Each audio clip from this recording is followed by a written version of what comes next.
A'udzubillahi minasyaitonirrajim. Bismillahirrahmanirrahim. Assalamualaikum warahmatullahi taala wabarakatuh. Alhamdulillahi rabbil alamin, wassalatu wassalamu ala asyrafil anbiya'i wal mursalin sayyidina wa maulana Muhammadin wa ala alihi wa sahbihi ajma'in.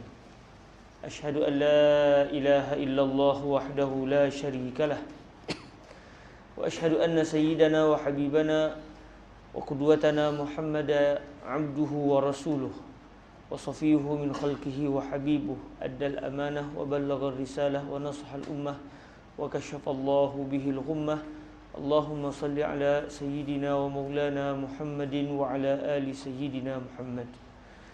Amma ba'd.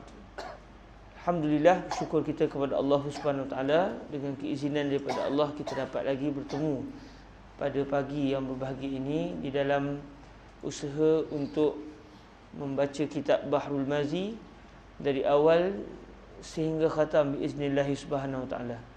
Semoga Allah merezekikan kepada kita kebaikan daripada majlis hadisiyah, al-majalis al-hadisiyah al-mubarakah. Semoga majlis ini akan menjadi kegembiraan khusus kepada kita saat kita diusung orang ke alam barzakh nanti, Allahumma amin. Hadis yang ke-19 pada pagi ini. Bismillahirrahmanirrahim. Alhamdulillah wassalatu wassalamu ala sayyidina Muhammadin Rasulillah wa ala alihi wa itratihi wa ashabihi wa man walah bi isnadina al-muttasil an shaykhina Khalid wa huwa yarwi al-kitaba an shaykhihi al-Syekh Muhammad Idris ibni Abdul Rauf Al-Marbawi rahimahullahu subhanahu wa ta'ala, wa nafa'na Allah bi'ulumih wa ulumi masyaikhihi wa talamizatihi wa qurra'i bahril mazi wa sa'iri musannafatihi wa syurrahiha, Allahumma amin. Qala rahimahullahu subhanahu wa ta'ala bi sanadihi an Abi Hurairah radhiyallahu ta'ala anhu qala qala Rasulullah sallallahu alaihi wa alihi wa sallam, laula an ashqa ala ummati la amartuhum bis-siwaki 'inda kulli salatin. Asah. Daripada Abi Hurairah radhiyallahu taala anhu, katanya telah bersabda Rasulullah sallallahu alaihi wa alihi wasallam, jikalau bukan kerana bahawa masyakkah atas umatku, nescaya aku suruh akan mereka itu dengan bersuki. Moga-moga yang tepatnya bersugi, dengan ada titik pada huruf tersebut. Nescaya aku suruh akan mereka itu dengan bersugi ketika tiap-tiap sembahyang. Hadis yang ke-20, an Zaid bin Khalid radhiyallahu taala anhu qala sami'tu Rasulullah sallallahu alaihi wa alihi wasallam yaqul laula an ashqa ala ummati la amartuhum bis-siwaki 'inda kulli salatin wa la akhartu salatal isya ila thuluthil lail. Hasanun sahih. Daripada Zaid bin Khalid radhiyallahu taala anhu katanya, telah aku dengar Rasulullah sallallahu alaihi wa alihi wasallam bersabda, ia jikalau bukan kerana masyakkah ke atas umatku, nescaya aku suruh akan mereka itu dengan bersugi waktu tiap-tiap sembahyang, dan aku takhirkan sembahyang isya hingga sepertiga malam.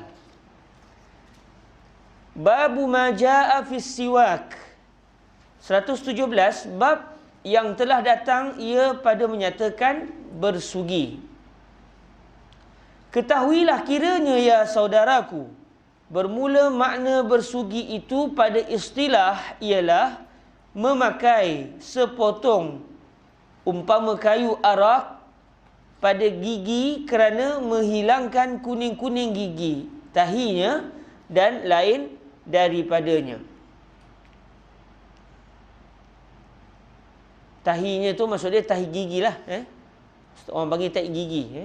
Maksudnya kotoran yang ada di gigi. Bukanlah maknanya ambil berus ditaruh fudar. Ya tuan-tuan yang dirahmati Allah, kalimah ni sangat bersejarah bagi saya. Jenuh nak faham. Fudar, faudar. Kami duk ijtihad habis. Cari tu, cari ni, tak jumpa. Lah kali tuan-tuan yang dirahmati Allah, rupanya powder.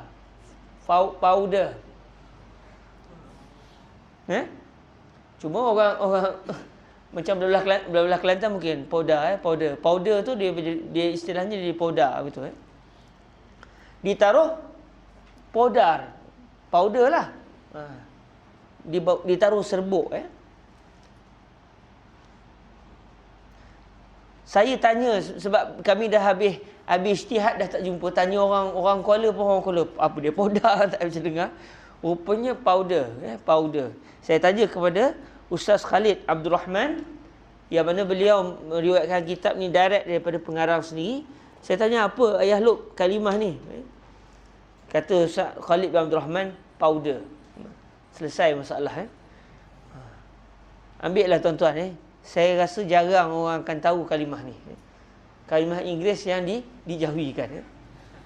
Yang main-main. Subhanallah. Bukanlah maknanya ambil berus, ditaruh powder lah, ditaruh powder di atasnya. Kemudian sentalkan kepada gigi barang mana waktu. Maka yang demikian itu bukannya masuk di dalam makna ini. Bahkan terbilang ia daripada perbuatan yang berasal daripada Nasrani. Ya, tuan-tuan yang dirahmati Allah, Syekh Idris tak setuju kalau kita guna beruh gigi letak powder. Maknanya pada zaman kita hari ni letak ubat gigi. Kalau dulu mungkin serbuk tu ada macam zaman-zaman awal-awal tu mungkin guna serbuk. Serbuk letak di beruh gigi, lepas tu tonyoh pada gigi. Syekh dia kata ini bukan bersugi. Cuma bila kita lihat dari sudut yang lain, sebenarnya ia adalah bersugi. Dia sudah dianggap makna bersugi sebab beruh gigi tu sendiri kesat. Tapi kalau powder semata-mata, kita ambil ubat gigi, kita pergi tonyoh ke gigi, itu tidak dinamakan bersugi. Sebab ubat gigi dia bukan benda kesat. Ataupun serbuk kita pergi tonyoh. Ada orang nak putihkan gigi pakai serbuk. Dengan harapan putih gigi. Tak akan putih. Dia putih ni ke jumpa doktor. Selesai masalah. Terkejang-kejang kaki di situ 2,5 jam. Dikorek dia doktor. InsyaAllah putih macam gigi saya. Baik tuan-tuan yang dirahmati Allah. Jadi maknanya saya timbulkan juga perkara ini kepada Ustaz Khalid bin Abdul Rahman. Sebab kalau dilihat dari segi timbangan fiqah, berus gigi yang diletak powder ataupun diletak ubat gigi, diberus pada gigi, sebenarnya dia adalah makna siwak. Jadi setelah saya timbulkan perkara ini kepada Syekh Idris, maaf kasih kepada Ustaz Khalid bin Abdul Rahman, Ustaz Khalid kata sepatutnya begitu. Begitulah makna yang sepatutnya. Wallahu a'lam. Moga-moga ini pendirian Syekh Idris Al-Marbawi secara khusus. Yang kita tidak tahu mengapa beliau tidak mengkategorikan perbuatan ini dengan makna siwak. Tapi kalau kita rujuk dengan para syuyukh kita di Al-Azhar sebagai contoh, bila bincang babus siwak ataupun kitabus siwak, antara perkara yang disebut selain pada guna kayu arak, guna berus gigi pada hari ini juga adalah termasuk dalam makna siwak. Sebagai contoh, Fadilatul Syekh Yusri bin Rushdi pun sebut perkara yang sama. Syekh Said bin Shaltut juga sebut perkara yang sama, iaitu berus gigi kita pada hari ini itu termasuk dalam kategori siwak kerana dia adalah benda yang kesat. Bukanlah maknanya ambil berus ditaruh powder di atasnya, kemudian sentalkan kepada gigi barang mana waktu. Maka yang demikian itu bukannya masuk di dalam makna ini, bahkan terbilang ia daripada perbuatan yang berasal daripada Nasrani. Ucapan ini kalau dilihat macam saya sebut tadi lah, macam tak kena dengan timbangan fiqh. Melainkan kalaulah Syekh Idris Al-Marbawi ingin menyatakan ubat gigi itu sendiri dia bukan kayu, dia bukan maknanya bersiwak. Kalau itu ia tepat. Moga-moga itulah kehendak beliau. Wallahu taala a'la wa a'lam. 118 masalah bersugi dan hadisnya. Sungguhnya telah dikeluarkan oleh Abu Isa Tirmizi akan hadis bersugi itu di dalam sahihnya dengan 2 riwayat. Pertamanya, An Abi Hurairah radhiyallahu taala anhu qala Rasulullah sallallahu alaihi wa alihi wasallam, laula an ashqa ala ummati la amartuhum bisiwaki 'inda kulli salatin. Diriwayatkan daripada Abi Hurairah radhiyallahu anhu katanya, telah bersabda Rasulullah sallallahu alaihi wasallam. La'alla as-shawab tertinggal kalimah lafzul jalalah di situ. Sallallahu. Moga-moga ada kalimah Allah di situ. Wallahu a'lam. Walaupun dari segi kalimah yang didatangkan oleh Syekh Idris adalah betul. Salla Allahu ma'ruf. Tetapi la'alla as-shawab berlaku kejatuhan bagi kalimah lafzul jalalah. Jikalau bukan kerana masyaqqah, yakni jikalau bukan aku pandang dan aku fikirkan keberatan atas umatku mengamalkan sugi pada tiap-tiap kali sembahyang atau pada tiap-tiap waktunya, nescaya aku suruh akan sebagai suruh wajib ke atas mereka itu bersugi pada tiap-tiap sembahyang. Tetapi oleh kerana kasihanku dengan umatku, maka tiadalah ku berhati akan mereka itu. Kata Abu Isa, bermula hadis ini lebih asah daripada hadis riwayat Zaid bin Khalid. Baik, sedikit tambahan tuan-tuan yang dirahmati Allah. Kalimah lebih asah itu adalah terjemahan kepada teks Sunan At-Tirmizi pada sebahagian nuskhah yang berbunyi, wa hadisu Abi Hurairah innama asahhu li'annahu qad ruwiya min ghairi wajhin. Namun petikan yang saya bacakan sebentar tadi dipertikai oleh para ulama. Kerana yang betulnya bukan wa hadisu Abi Hurairah innama asah, yang betulnya adalah wa hadisu Abi Hurairah innama sahha.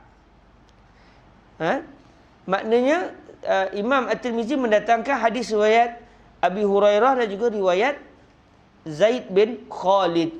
Di sisi Al-Imam At-Tirmizi sebenarnya kedua-dua hadis ini adalah sama darjat. Tidak ada yang lebih kuat, tidak ada yang kurang kuat. Jadi kalimah lebih asah ini adalah terjemahan kepada petikan Sunan At-Tirmizi berdasarkan sebahagian riwayat. Cuma riwayat itu adalah salah, sebagaimana yang disebut oleh para ulama yang mentahqiq kitab Sunan At-Tirmizi.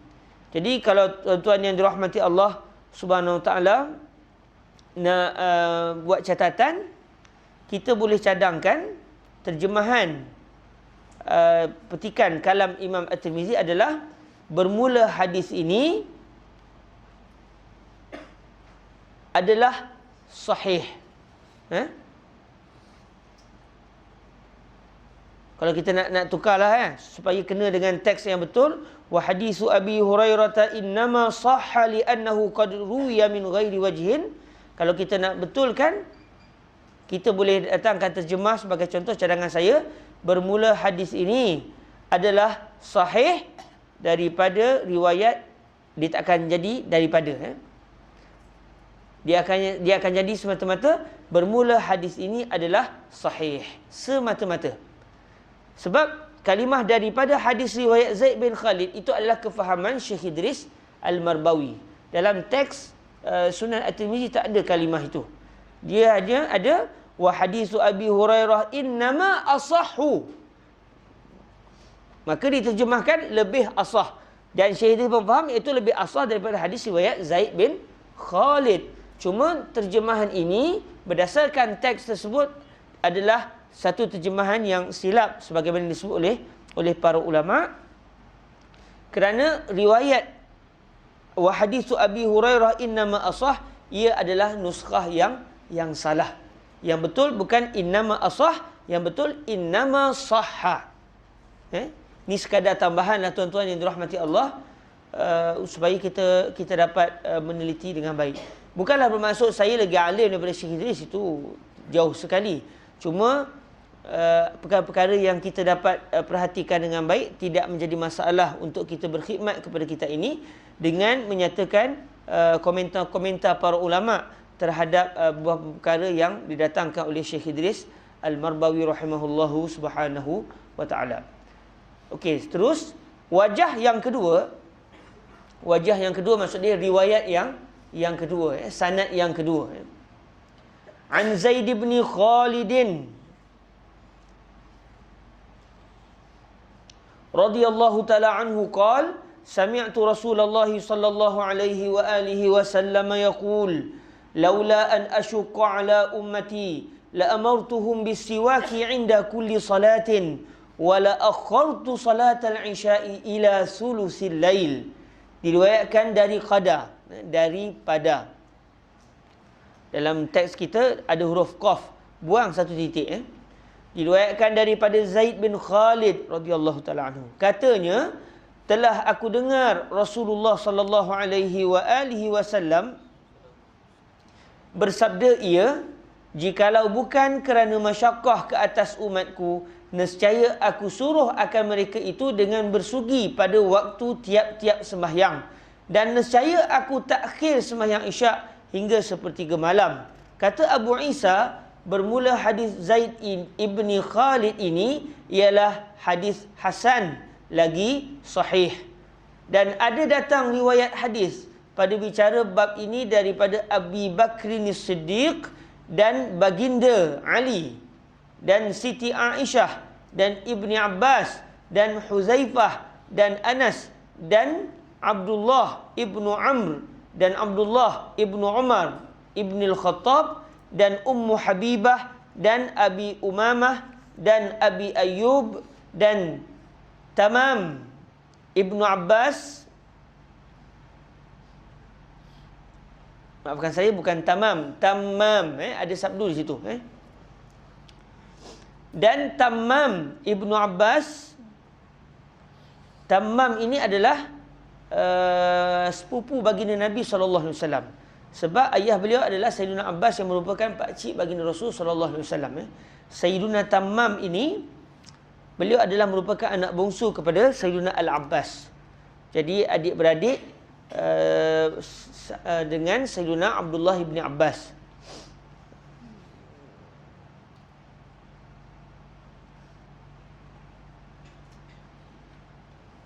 Baik. Dan Tamam ibni Abbas dan Abdullah ibnu Hamzalah dan Ummu Salamah dan Wasilah dan Abi Musa.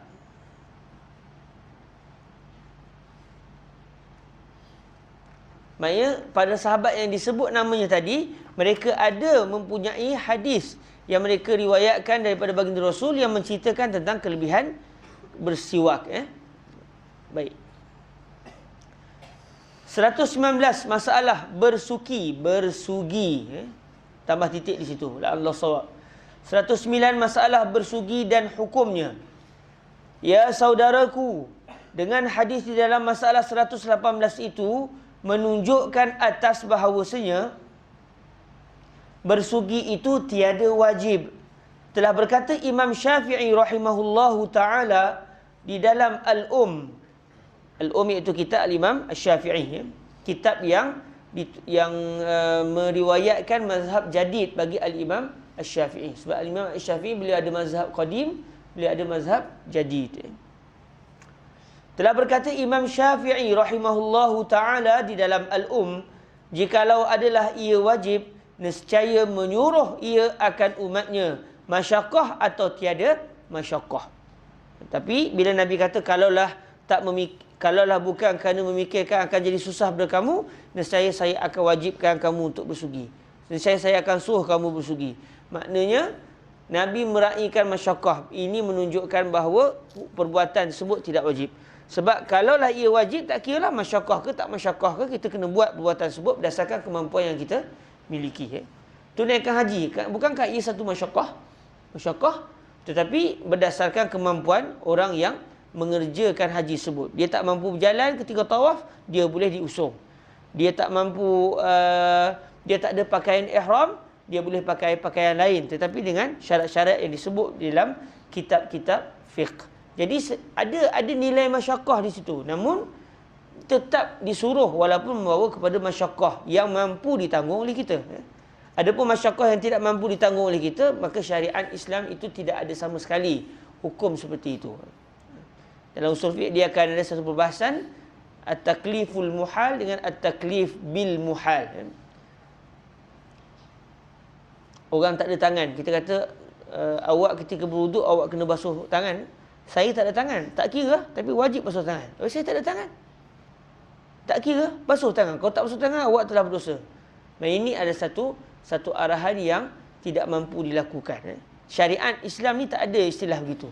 Walaupun ada kepayahan pada orang tersebut, namun kepayahan itu masih dalam kategori yang mampu dilakukan oleh orang tersebut. Baik.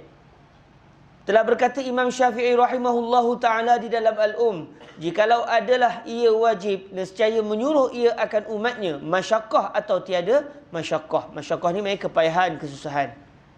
Dan menunjuklah atas bahawasanya sunat jua. Dan jikalau pada sembahyang fardu sekalipun, dengan ijma' orang yang membilangkan dengan dia pada ijma'nya. Maknanya berlaku ijma' para ulama' bahawa bersugi ini tidak sampai ke tahap wajib. Kalau ada ulama' yang bercanggah dengan perkara ini, terbatal. Kerana pandangan seseorang itu, ijtihad seseorang itu akan terbatal sekiranya pendapatnya bercanggah dengan ijma' para ulama'. Ini dibincangkan secara khusus dalam kitab Ushul Fiqh. Dan sungguhnya telah dihikayatkan oleh Syekh Abu Hamid Al-Isfirayini, boleh juga dibaca Al-Asfarayini, Abu Hamid Al-Isfirayini ataupun Al-Asfarayini.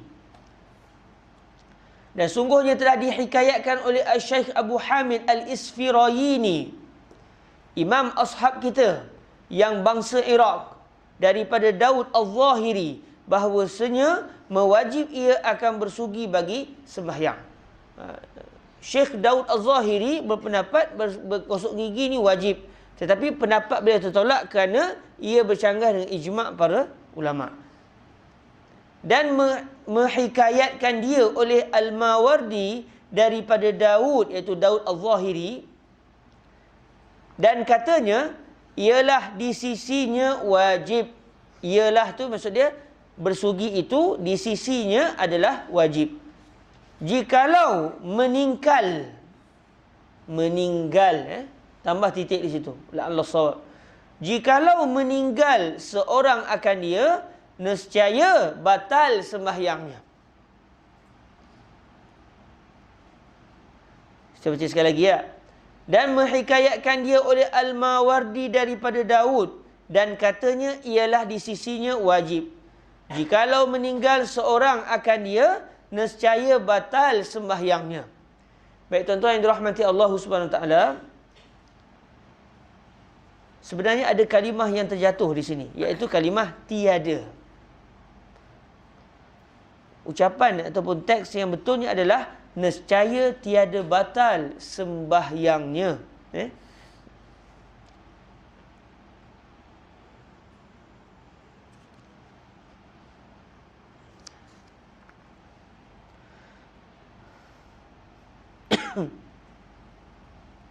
Cuma kalimah tiada tu tak ada dalam cetakan kita. Saya sebut situ kenapa? Kerana nas asal Al-Imam Al-Mawardi berbunyi, wa qala Dawud bin Ali as-siwaku wajibun lakin la yaqdahu tarkuhu fi sihhatis salah. La yaqdahu tarkuhu fi sihhati as-salah.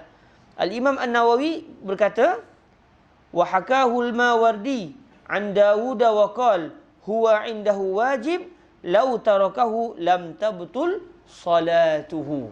Jadi sekarang ni kita bicara tentang apa pendapat Syekh Daud Al-Zahiri. Okey, sekarang bersiwak di sisi beliau adalah wajib. Okey, kalau tinggal siwak sah sembahyang atau tidak? Syekh Idris mendatangkan nescaya batal sembahyangnya. Namun bila kita rujuk kitab-kitab yang lain, seperti kitab Al-Mawardi sendiri yang memang sekarang ni dihikayatkan oleh Al-Mawardi. Kita buka kitab beliau Al-Hawi sebagai contoh, Al-Hawil Kabir. Kita buka sebagai tu syarah Al-Imam An-Nawawi ala Sahih Muslim dalam isu bab as-siwak. Para ulama ini meriwayatkan bahawa Syekh Daud Az-Zahiri berpandangan bersiwak adalah wajib, tetapi kalau ditinggalkan sembahyang sah. Tapi dosalah di sisi beliau. Jadi tertinggal kalimah tiada. Kenapa Syekh Idris tinggal? Mustahil Syekh Idris Al-Marbawi tak tahu nak menterjemah. Saya yang bodoh ni pun faham. Tak. Lam tabtul salatuhu. Siapa yang faham batallah sembahyang ni? Dah, semua kita akan kata tidak batal sembahyang. Maksudnya kita yang bodoh-bodoh ni pun faham. Apatah lagi Syekh Idris Al-Marbawi yang lebih yang sangat jauh nilai keilmuannya berbanding dengan kita. Bermaksud sama ada ketika tulis terlangkau atau Syekh tulis betul lah. Bila sampai ke cetakan tertinggal. Biasalah. Jallaman la yashu. Terlalu sikit orang yang langsung tak ada kesilapan. Semuanya akan berlaku kesilapan. Sebab kita adalah manusia. Jadi tuan-tuan boleh tambah. Di sini tuan-tuan yang dirahmati Allah, saya nak menyatakan kepada kita semua, pentingnya kitab seperti kitab Bahrul Mazid ini dikhidmat oleh kita. Hari ini nampak senang je tak sebab saya sebut. Tapi untuk mendapatkan perkara ini satu benda yang sangat-sangat sukar. Kita kena buka kitab mazhab, cek satu-satu. Syekh Idris kata, dan menghikayatkan oleh Al-Marwazi. Dalam kitab mana? Al-Marwazi kitab Al-Hawi. Buka-buka tak macam tag dia tak sama. Cek, rupanya petikan ini adalah daripada ucapan, terjemahan. Adalah merupakan terjemahan daripada petikan Syekh Al-Imam An-Nawawi. Bila cek, lam tabtul Syekh Idris terjemah, maka batal sembahyang. Jadi berlaku tinggal. Dan inilah adalah khidmat yang sangat-sangat besar. Kalaulah di kalangan kita ada yang mampu melakukannya. Nak ceritanya, pelajar agama ni, khususnya bangsa Melayu, mereka mempunyai tugasan yang besar. Syekh Idris Al-Marwazi telah berusaha keras menghasilkan tulisan. Baik siapa yang nak berkhidmat kepada kitab ini. Maknanya kalau masih ada pelajar-pelajar Al-Azhar relax, kerja main game, kerja tengok video, tidur, apa lagi? Jalan-jalan, kerja makan, ma yanfa'. Elok balik Malaysia dan jadilah apa yang dia nak jadi. Tapi kalau dia datang ke sini dalam keadaan buang masa begitu, sebenarnya dia telah menzalimi dirinya sendiri dan kita pun sakit hati dengan dia. Geram. Saya tak boleh tengok pelajar kalau dia ni seorang yang pemalas. Sakit hati, berasa macam nak hempuk kitab ke dia. Tapi kalau kita hempuk, dia hempuk kita balik. Jadi kita mengelakkan darar yang lebih besar. Dan dihikayatkan daripada Ishaq bin Rahawai, ataupun boleh juga dibaca Rahuyah. Bahawasanya katanya, kata siapa? Kata Ishaq bin Rahuyah. Ialah wajib. Maksud dia bersiwak adalah wajib di sisi beliau. Namun terbatal disebabkan bercanggah dengan ijma'. Maka jika meninggal akan dia oleh seorang dengan sengaja, nescaya batal sembahyangnya. Ini memang betul pandangan daripada Syekh Ishaq bin Rahuyah. 120 masalah bersugi dan waktunya. Bermula bersugi itu disunatkan dia pada sekalian waktu. Tetapinya yang lebih-lebih sunatnya ialah di dalam 5 waktu. Pertamanya, waktu hendak sembahyang, sama ada ia orang yang bersuci dengan air atau dengan tanah, atau sembahyang dengan ketiadaan bersuci dengan sebab tiada didapatnya air dan debu. Maknanya hatta sampai dia tu sendiri tak berwuduk. Contoh sembahyang atas kapal terbang, wuduk tak ada, pergi ke tandas air pun dah habis. Mana ada debu dalam kapal terbang? Kapal terbang semua licin. Waktu solat nak sembahyang macam mana? Dia terpaksa sembahyang dengan menghormati waktu. Maka ketika itu dia buat macam mana? Disunatkan juga dia bersugi. Yang keduanya, waktu mengambil air sembahyang. Yang ketiganya, waktu membaca Quran. Yang keempatnya, waktu jaga daripada tidur. Itu ejaan lama tu, tidar. Tapi dibaca tidur. Bukan salah eja tu. Memang begitulah eja orang dulu. Yang kelimanya, waktu berubah bau mulut. Maka berubahnya itu jadilah ia dengan sebab beberapa perkara. Setengahnya kerana meninggalkan makan dan minum. Tak makan, tak minum. Macam kita berpuasa, berubah mulut. Dan setengah daripadanya memakan, yang ialah baginya berbau busuk. Makan makanan yang berbau. Seperti tempoyak sebagai contoh. Ya, kalau ada tempoyak. Alhamdulillah baru ni dapat dah. Atau contoh, makan apa lagi? Petai.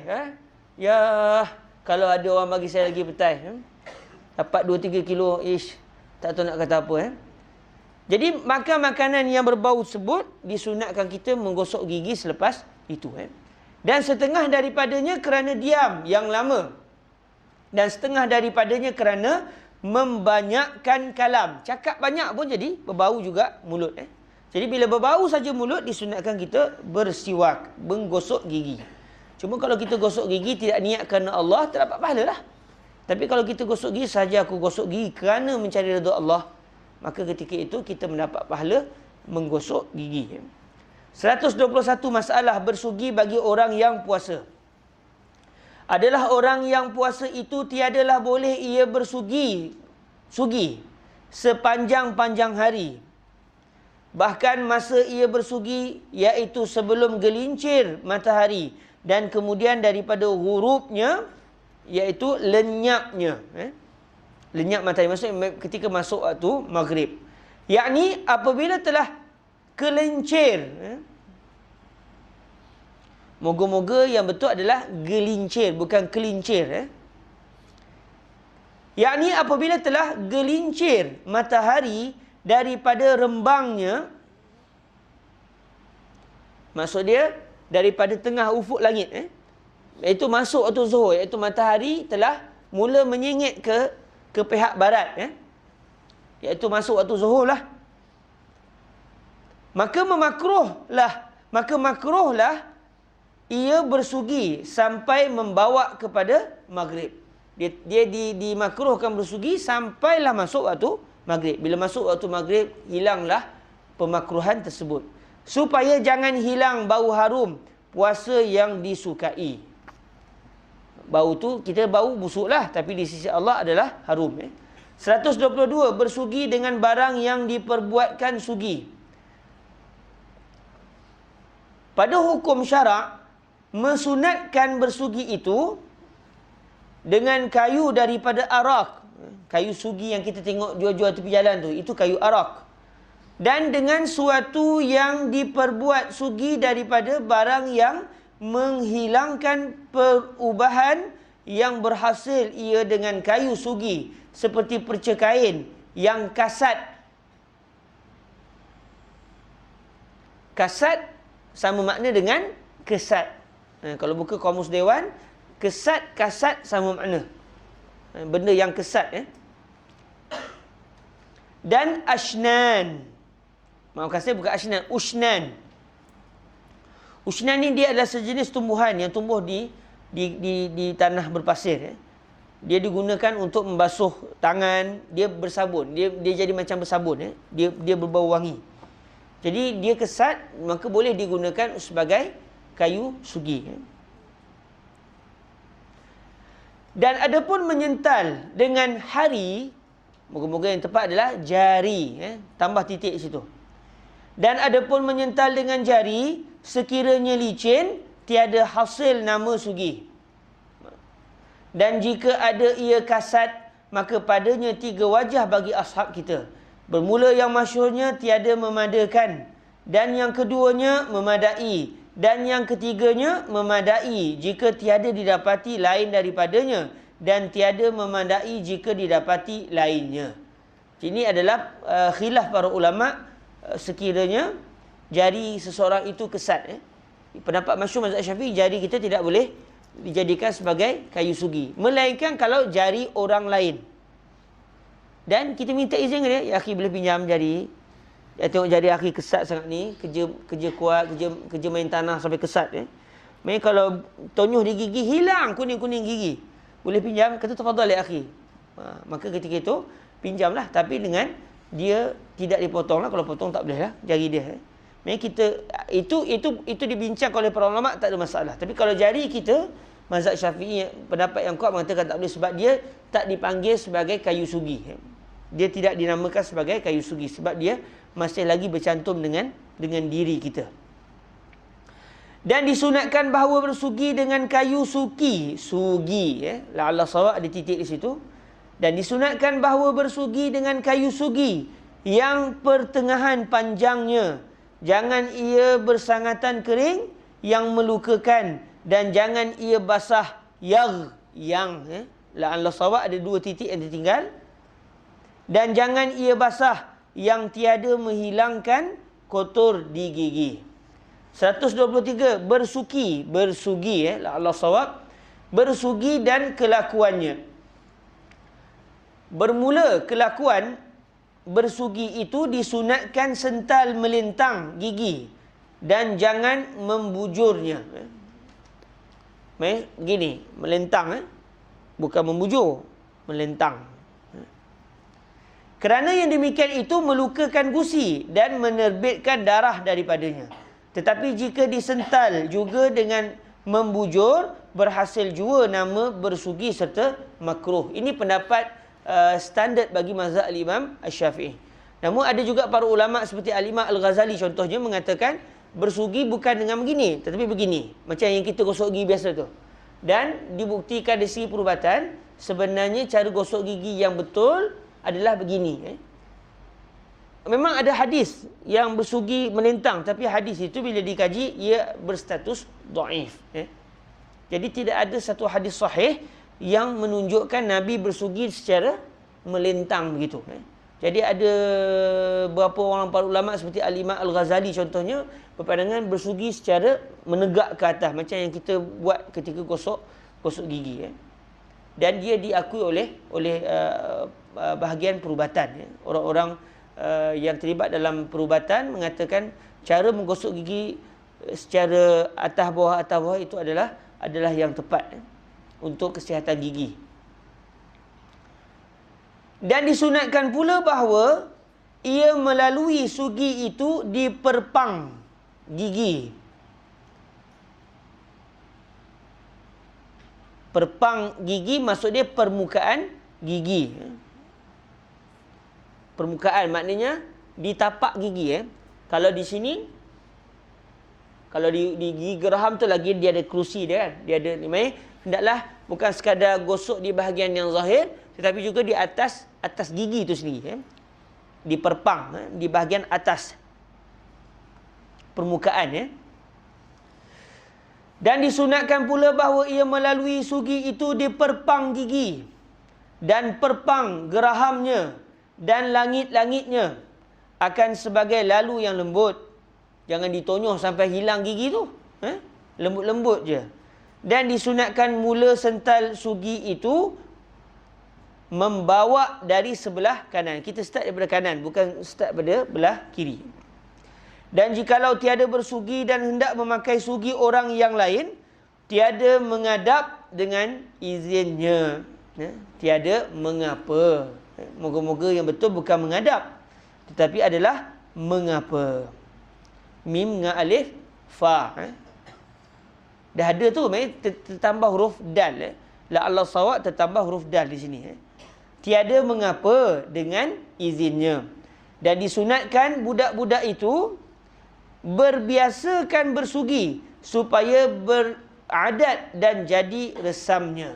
Kalau anak-anak, kita elok mengajar mereka supaya mereka biasa gosok gigi sampai jadi tak boleh kalau tak gosok gigi.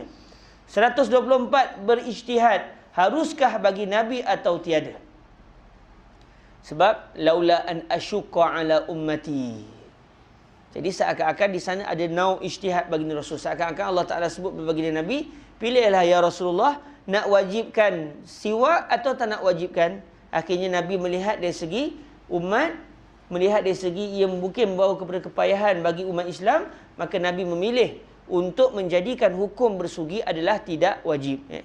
Banyak hadis-hadis yang menunjukkan ada beberapa hukum yang Allah Ta'ala serahkan kepada Nabi untuk menentukan hukumnya. Nabi sendiri yang menentukan. Yang ni wajib, yang ni tak wajib. Ada beberapa keadaan yang Allah Ta'ala memberikan keistimewaan kepada baginda Nabi untuk memilih sendiri hukum yang baginda inginkan. Dan baginda akan memilih hukum yang membawa kepada keringanan bagi pihak kita. Untuk menunjukkan betapa baginda Rasul adalah orang yang sangat menyayangi umat baginda. Ketika Sayyidina Abu Hurairah radhiyallahu ta'ala anhu tanya kepada Sayyidina Nabi SAW, Man as'adun nas bi syafa'atika yaumal qiyamah. Siapa orang yang paling berbahagia dengan syafaat anda pada hari kiamat nanti ya Rasulullah? Nabi sebut, as'adun nas bi syafa'ati yaumal qiyamah man qala la ilaha illallah min qalbih au min nafsih. Orang yang paling bahagia terhadap syafaatku adalah orang yang mengatakan la ilaha illallah, yang betul-betul datang daripada hatinya. Ketika hadis ini dihuraikan oleh guru kita Fadilatul Syekh Yusri bin Rushdi di Kuala Lumpur satu ketika dahulu, kata beliau, Sayyidina Abu Hurairah ingin bertanya tentang orang istimewa.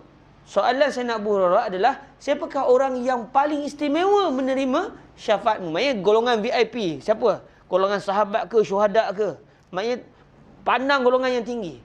Antara ramai-ramai orang yang hebat-hebat ni, siapa yang paling hebat sekali menerima anugerah syafaatmu? Tiba-tiba Nabi tak jawab soalan tu. Nabi umumkan, orang yang paling berbahagia menerima syafaat saya adalah orang yang mengatakan la ilaha illallah.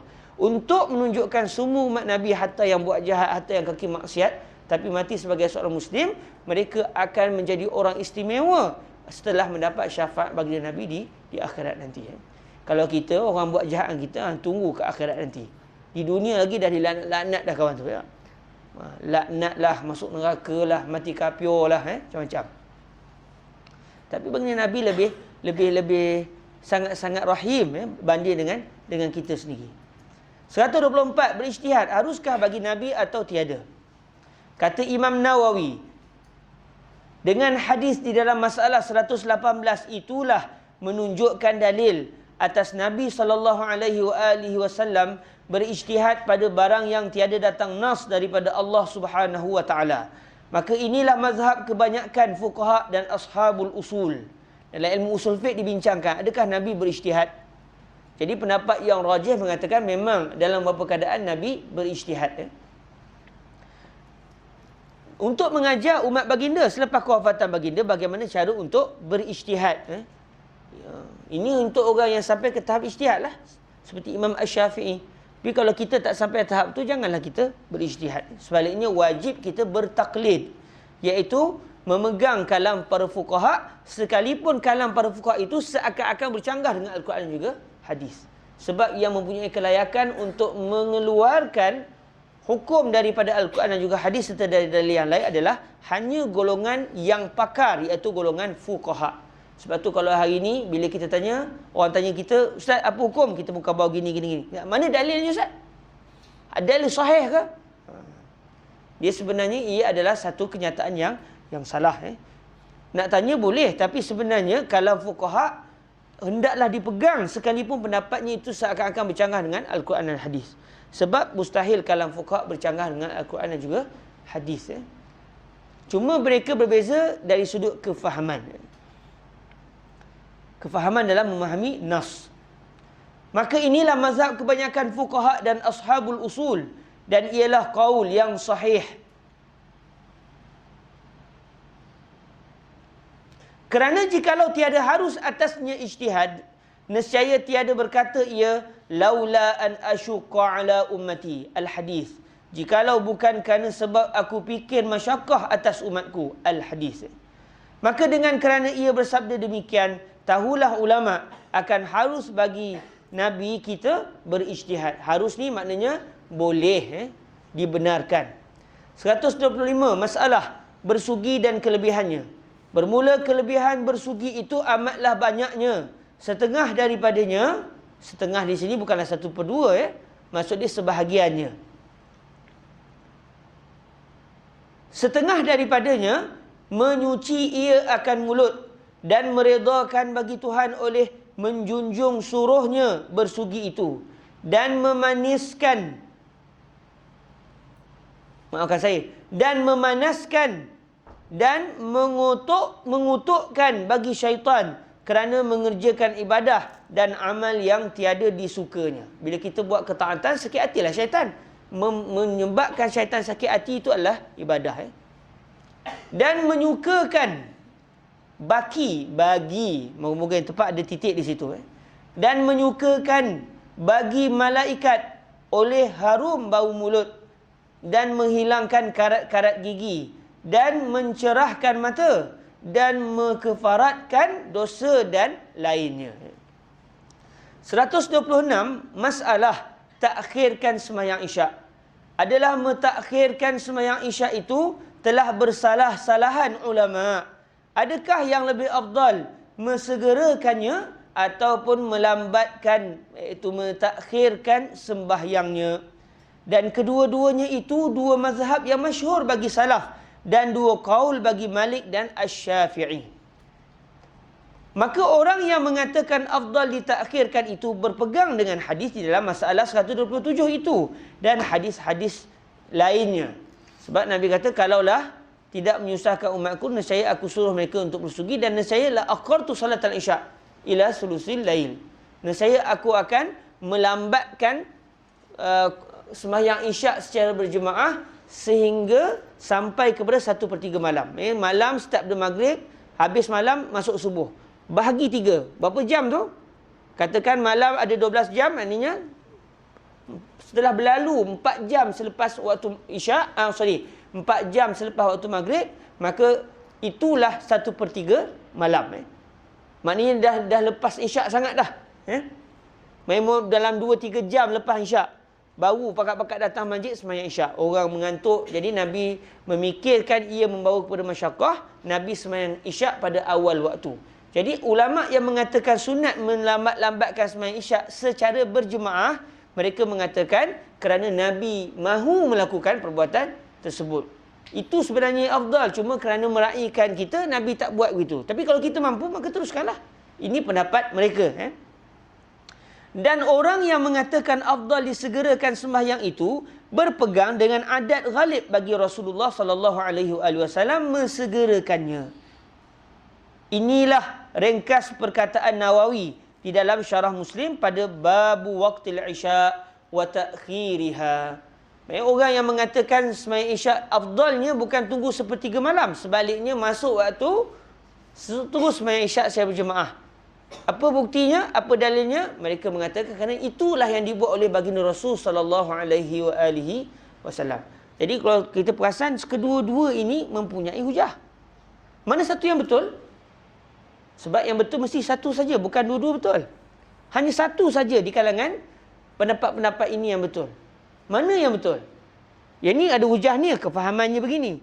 Laula an asyqa ala ummati la amartuhum bisiwa wala akhartu salatal isya. Maknanya dia faham, sembahyang isyak lambatkan tu afdal. Sebab Nabi teringin nak buat perkara tersebut. Orang yang mengatakan bukan. Walaupun itu keinginan Nabi, tapi ia bercanggah dengan tindakan yang dibuat oleh baginda Nabi. Antara tindakan dan keinginan Nabi, tindakan Nabi kita lebih utamakan. Akhirnya mereka faham hadis ini dengan dua kefahaman dan menyebabkan ada dua pendapat dalam masalah ini. Mana satu yang betul? Satu je betul. Mana? Tak tahu. Cuba orang ni kata bagi saya rasa ni yang betul. Orang lain kata tak, bagi saya pendapat yang rajih adalah pendapat yang ni. Mana satu sebenarnya yang betul? Wallahu alam. Bila kita tahu? Nantazir yaumal qiyamah. Hinama jaa al-Imam Syafi'i wa ashabuhu wa najlis wa nas'al Allah azza wa jalla. Ya Allah, ayyur ra'yain huwal haq indak? Maka ketika itu Allah akan menjawab, manakah pendapat yang betul di sisi Allah Subhanahu Wa Taala. Tapi oleh kerana kita masih di dunia dan kita tak akan mampu untuk tahu secara hakiki mana pendapat yang benar, maka kerana itulah tiada menjadi masalah untuk seseorang itu berpegang dengan mana-mana mazhab fuqaha. Kerana semua ijtihad fuqaha adalah berputar pada adh-dhann, pada sangkaan yang kuat. Bagi fulan bin fulan, ulama sekian-sekian, bagi dia pendapat inilah yang benar. Ulama yang kata, maaf saya rasa yang ni tak benar, pendapat saya yang benar. Lepas tu Imam Syafi'i kata, ra'yu sawabun yahtamilul khata' wa ra'yu ghairi khata' yahtamilus sawab. Pendapat saya benar. Sebab kalau pendapat Imam Syafi'i tak benar, takkanlah Imam Syafi'i sebut benda yang tak benar. Bila Imam Syafi'i keluarkan pendapat ijtihad beliau, maka itulah pendapat yang benar di sisi Al-Imam Asy-Syafi'i. Setelah beliau mengkaji dengan penuh, penuh kesukaran. Ya. Pendapat saya benar, tapi mungkin salah di sisi Allah. Pendapat orang lain salah, sebab dah saya bercanggah dengan pendapat mereka. Dan setelah saya kaji, saya rasa pendapat saya betul. Jadi pendapat mereka salah. Tapi tak mustahil pendapat mereka lah yang benar di sisi Allah Subhanahu wa taala. Dan dia mengajar kita untuk bertoleransi antara pendapat-pendapat fik yang saling bercanggah.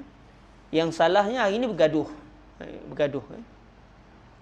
Dan bagi saya antara juga yang tak molek adalah kita mencarikan adat.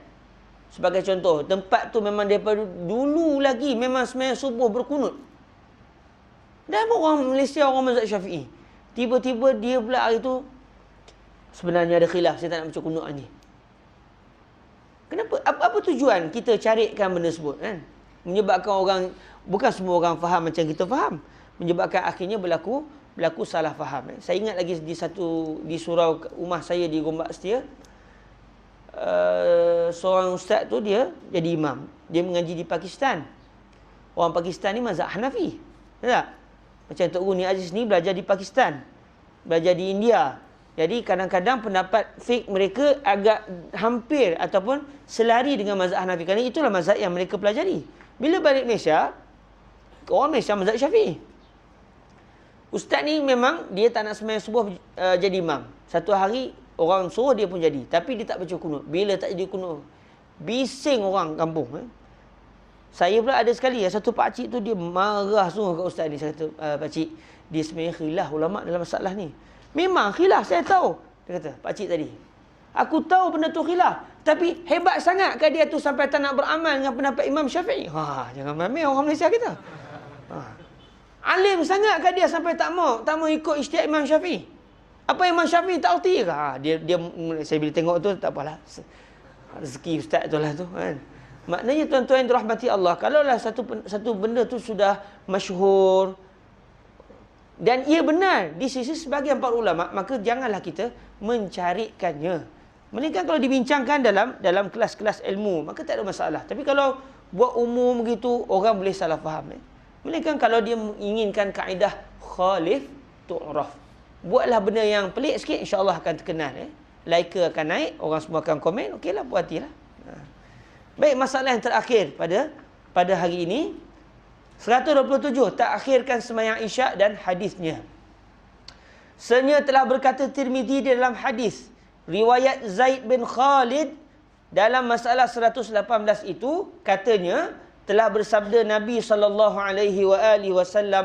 wala akhartu salatal isya ila thuluthil lail, yakni, dan jikalau bukan kerana masyaqqah atas umatku, nescaya aku takhirkan sembahyang Isyak hingga sepertiga malam. Takhirkan di sini takhir secara berjamaah.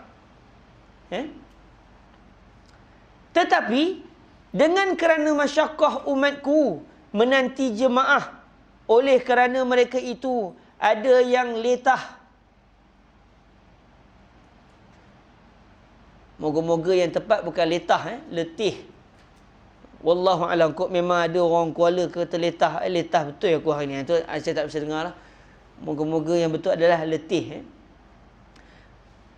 Kerana mereka itu, kalau anda kata contoh ada di kalangan sahabat yang orang Kuala, orang Perak Piau, tak, memang ada letah. Itu selesai.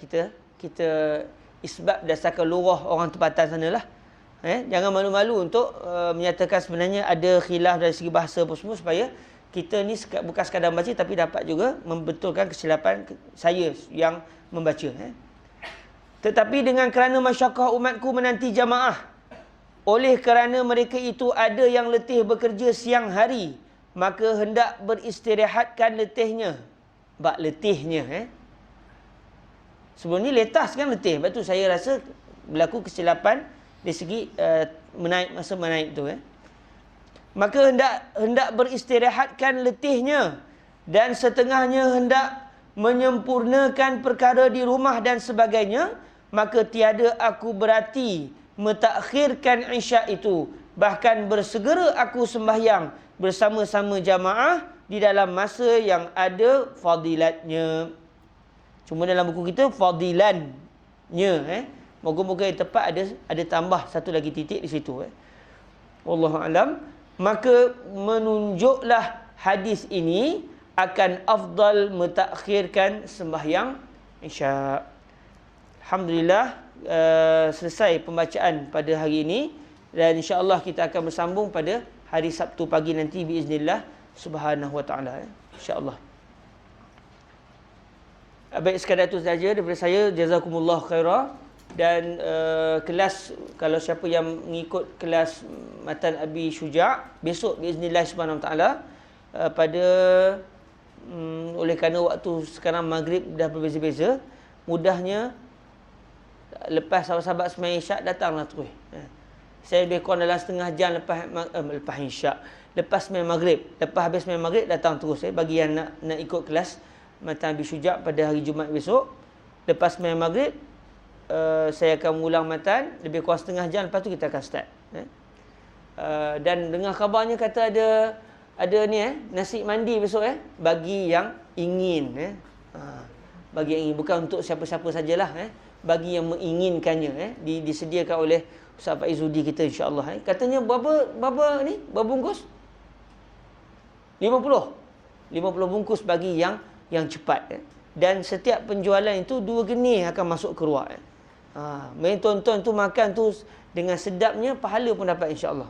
Biiznillah subhanahu wa taala. Dan jangan lupa nasi lemak saya perhabiskan juga. Ada saya bawa tu perhabiskan. Juga untuk ruat biiznillah dan untuk saya. Baik, sekadar tu dahulu. Rasanya kalau ada siapa-siapa yang nak buat jualan, buatlah, tak ada masalah. Kita bukan kisah sangat. Cuma kalau ada peluang, bagilah sikit ke ruak. Yang kamu mengambil untung semua, kesianlah kami juga kan. Jadi kita pakat bersama-sama menjadikan ruak ini sebagai tempat yang baik untuk kita mendamba ilmu biiznillah subhanahu wa taala. Sekali itu dahulu aku qauli hadza wa astaghfirullah li wa lakum. Kita sama-sama menangguhkan dengan selawat ke atas sayyidina Nabi sallallahu alaihi wasallam.